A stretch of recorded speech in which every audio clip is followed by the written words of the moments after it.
Как хубаво си ти, как чудно се синее небето ти безкрайно. Как твоите картини меняват момайно. При всеки поглед нови по нови красоти. Тук весели долини, там планини гиганти. Земята пълна с цвете, а небето с брилянти. Отечество любезно, как хубаво си ти! Коя земя от тебе по-пъстра, по-богата? Ти избираш в едно всички блага и дарове, хляб, свила, рози, нектар, цветя и плодове. На изтокът светлика, на югът аромата. Горите ти са пълни с хармония и хлад. Долините са трендафил, гърдите са благодат.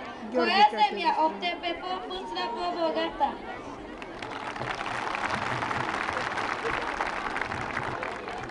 Отечество, не ли си достойно за любов?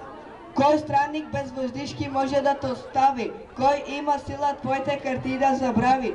Що нямаш ти, що липсваш под сините ти покров? В случай, че Бог поискал едеметът да премести и свой рай прекрасен емус да намести. Отечество, Отечество, не си ли достойно за любов?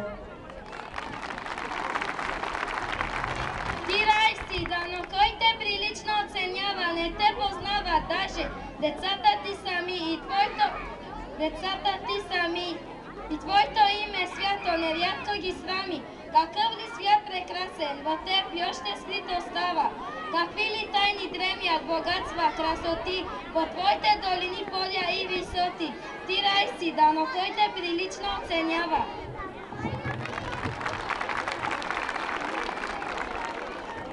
Ах, ние живееме в тебе, ка същи чужденци, и твоя дивен вид не ни стряска не привлича.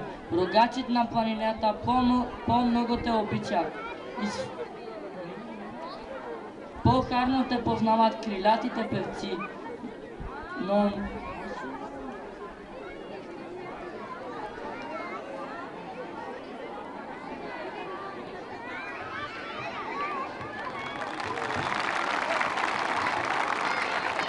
Evet, kendilerine teşekkür ediyoruz.